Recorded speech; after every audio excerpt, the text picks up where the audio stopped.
Hello साथियों, welcome to six empire. कैसे हैं आप सभी, जल्दी से बताओ जरा। और साथियों, आज हम एक नया टॉपिक शुरू करने जा रहे हैं जिसका नाम है लर्निंग, और हिंदी में उसको बोलते हैं अधिगम। और अधिगम का जो अर्थ होता है वो होता है सीखना, ठीक है। और साथियों, यहीं से हम अपने मनोवैज्ञानिकों के बारे में पढ़ना शुरू करेंगे कि किस मनोवैज्ञानिक ने क्या सिद्धांत दिया है और अपने सिद्धांत में क्या उसने केंद्र में रखा है। एक एक करके हम पढ़ना शुरू करेंगे। पहले अधिगम को देखेंगे, उसके बाद में अधिगम के कुछ भाग हैं उनको देखेंगे, फिर उसके बाद में हम सिद्धांतों पर चलेंगे। तो साथियों, ज़्यादा से ज़्यादा अपने दोस्तों तक, मित्रों तक, सखा संबंधियों तक इस क्लास को शेयर करो। बिल्कुल फ्री ऑफ कॉस्ट आपको पढ़ाया जा रहा है। एक एक पॉइंट डिटेल में लिख लिख कर आपको बताया जाएगा। बस आपकी जिम्मेदारी इतनी होगी कि पूरी ईमानदारी से क्लास लेते रहना है और नोट्स बनाते रहना है। नोट्स जरूर बनाने हैं, ठीक है। तो साथियों, शुरू करते हैं अपना आज का टॉपिक। और जो बच्चे आज हमसे नए जुड़े हैं उनसे रिक्वेस्ट है कि पुरानी क्लासेस देखना बिल्कुल ना भूलें और अपने परिवार से जुड़ना भी ना भूलें। शुरू करते हैं आज का जो टॉपिक है हमारा अधिगम का। अधिगम क्या है उसके बारे में थोड़ा जान लेते हैं, ठीक है। देखो, यहां से हम शुरू करते हैं अपना अधिगम को। इसमें क्या है, यहां देखो, not restricted up to formal education. Formal education मतलब जो फॉर्मल एजुकेशन होती है हमारी, कि स्कूली शिक्षा जो होती है या कॉपी पेंसिल किताबों तक की जो शिक्षा होती है वो, ठीक है, उसको कहते हैं फॉर्मल या औपचारिक शिक्षा, ठीक है। But also related to every stages. इसका क्या मतलब है, जो अधिगम होता है हमारा वो सिर्फ बाधित नहीं होता है स्कूली शिक्षा तक।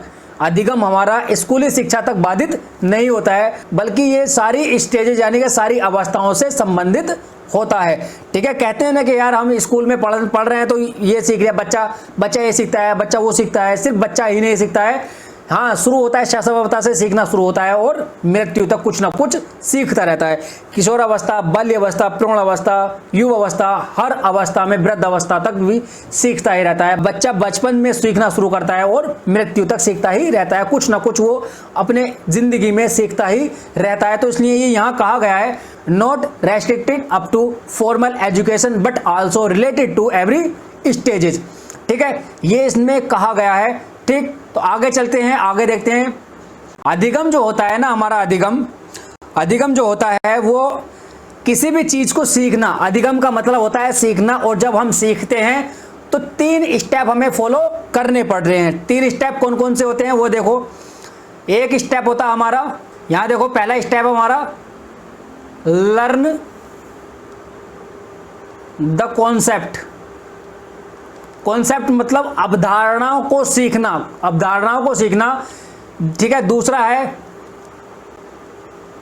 लर्न द एटीट्यूड, ठीक। और तीसरा है लर्न द वैल्यू। तो ये 3 होते हैं हमारे, लर्न द कॉन्सेप्ट अवधारणाओं को सीखना, लर्न द एटीट्यूड अभिवृत्ति का सीखना, और लर्न मूल्यों का सीखना।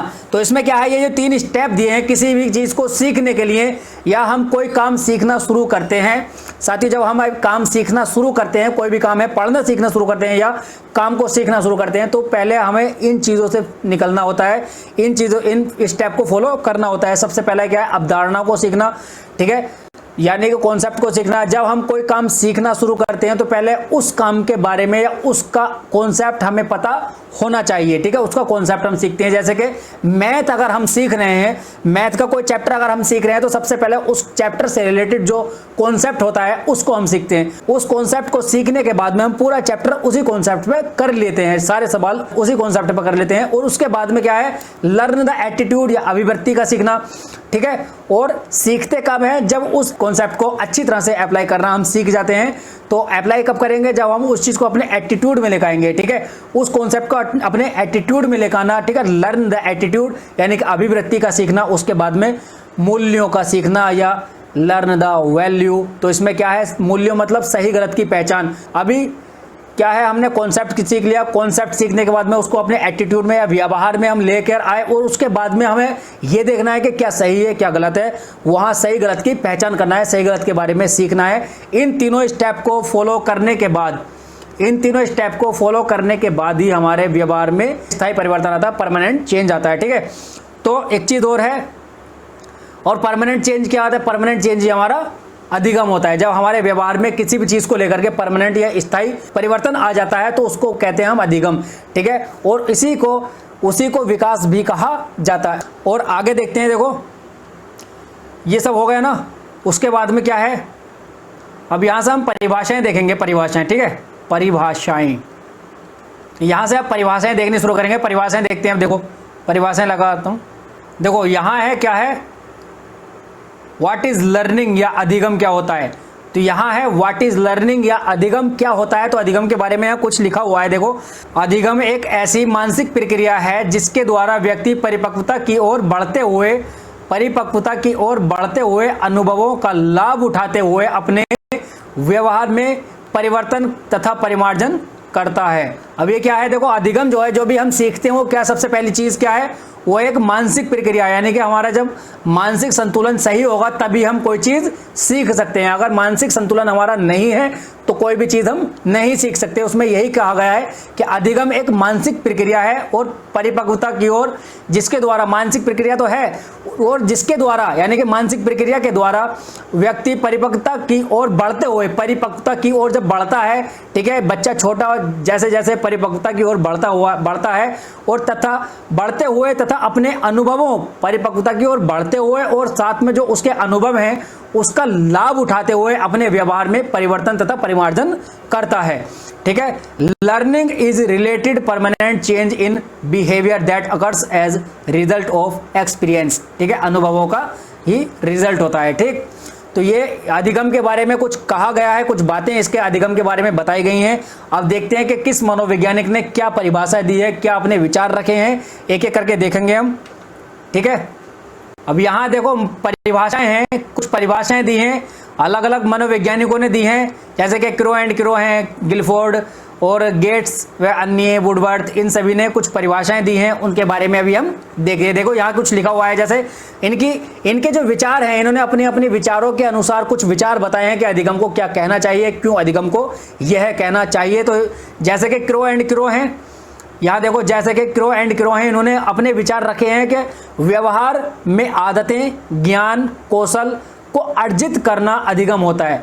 जो अपना हमारा व्यवहार है उसके अंदर हम जो आदत है, हैबिट्स हैं, जो नॉलेज है, जो स्किल्स अपने अंदर एक्वायर्ड करते हैं, उसको हम क्या कहते हैं, अधिगम या लर्निंग कहते हैं। ये किसने कहा है, क्रो एंड क्रो ने कहा है। ठीक है, इसी तरह से तुम्हें हिंदी में भी अगर देखना होगा तो हिंदी में भी यही इस तरह से नाम तुम्हें लिखा हुआ मिलेगा। ठीक, फिर है गिलफोर्ड।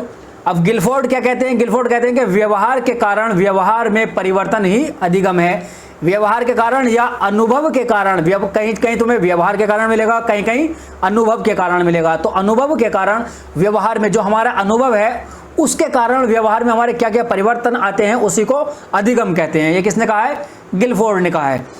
ठीक है, ये इसी तरह से पूरी सेम टू सेम तुम्हें छपी भी मिल जाती है और पूछ लेता है कि ये परिभाषा किसने दी है या ये कथन किसने कहा है। ठीक है, गेट्स व अन्य, ये सब बहुत इंपॉर्टेंट है, सबसे ज्यादा पूछी जाती है ये अधिगम के बारे में। अगर बात करें तो अधिगम के बारे में गेट्स व अन्य की सबसे ज्यादा पूछी जाने वाली परिभाषा है। क्या कहा है, व्यवहार में परिमार्जन जो कि अभ्यास, व्यवहार में परिमार्जन, यहाँ एक ब्रैकेट लगा लो, व्यवहार में परिमार्जन को क्या कहते हैं, जो कि अभ्यास व अनुभव के कारण होता है। ठीक है, अभ्यास व अनुभव के कारण जो होता है उसको क्या कहते हैं, परिमार्जन कहते हैं। और व्यवहार में परिमार्जन ही अधिगम होता है, व्यवहार में परिमार्जन ही अधिगम होता है। ये किसने कहा है, गेट्स व अन्य ने कहा है।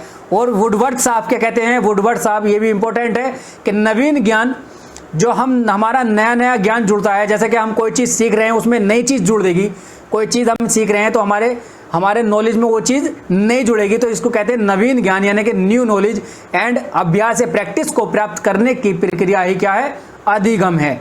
तो ये कुछ मनोवैज्ञानिक हैं, इन्होंने अपने अपने अनुसार, अपने अपने विचारधारा के अनुसार कुछ विचार रखे हैं, उसी को मान्यता देकर के परिभाषाएं बनाई गई हैं। ठीक है, अब यहाँ देखो अप्रोचेज ऑफ लर्निंग, अधिगम के उपागम है कुछ, अधिगम के क्या क्या उपागम है। अधिगम के 3 उपागम होते हैं, एक संरचनावाद, व्यवहारवाद या संज्ञानवाद। ठीक है, संरचनावाद मतलब कंस्ट्रक्टिविज्म, बिहेवियरिज्म और गेस्टाल्टिज्म। ठीक है, संरचनावाद जब चीज़ों को हमारा दिमाग, हमारा संज्ञान इसमें काम करता है। चीज़ों को जब हम रचना करते हैं किसी चीज़ की, एक से मतलब किसी चीज़ का कंस्ट्रक्ट करते हैं, तो उसमें क्या होता है, कंस्ट्रक्टिविज्म। जैसे कि हमारा पियाजे हैं, इससे रिलेटेड हमारे पियाजे हैं, वाइगोत्स्की हैं और ब्रूनर हैं, ये सब क्या है, ये संरचनावादी हैं। तीनों संरचनावादी हैं। फिर उसके बाद आता है व्यवहारवादी।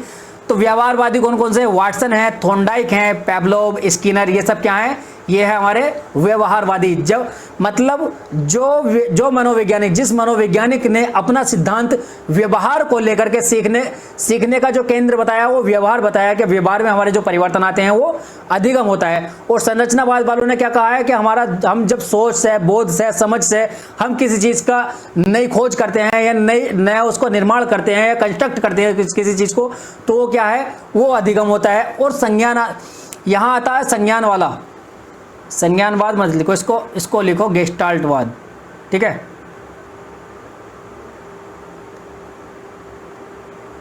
गेस्टाल्टवाद। ठीक है, ये गेस्टाल्टवाद है, जिसको गेस्टाल्टिज्म बोला जाता है। उसमें हमारे कोहलर आते हैं, कोफका या वर्दीमर। तो ये क्या कहते हैं? कोहलर क्या कहते हैं? सूझ अंतर्दृष्टि होता है हमारा। सूझ यानी कि समझ, हमारा सूझ होती है किसी चीज के बारे में। मतलब ये कहते हैं कि जो अधिगम होता है वो एक सतत प्रक्रिया नहीं है, मतलब धीरे धीरे कंटिन्यूस नहीं होती है। वो क्या है? जो अधिगम होता है हमारा अचानक से होता है, एकदम से होता है। कोई चीज हम काम कर रहे हैं, कोई काम अगर हम कर रहे हैं तो हमारे सूझ या अंतर्दृष्टि में एक चीज ऐसे एकदम से रैंडमली कोई चीज क्लिक करेगी और हम उस चीज को सीख जाएंगे और हमारा अधिगम हो जाएगा। इस तरह से कुछ कहते हैं।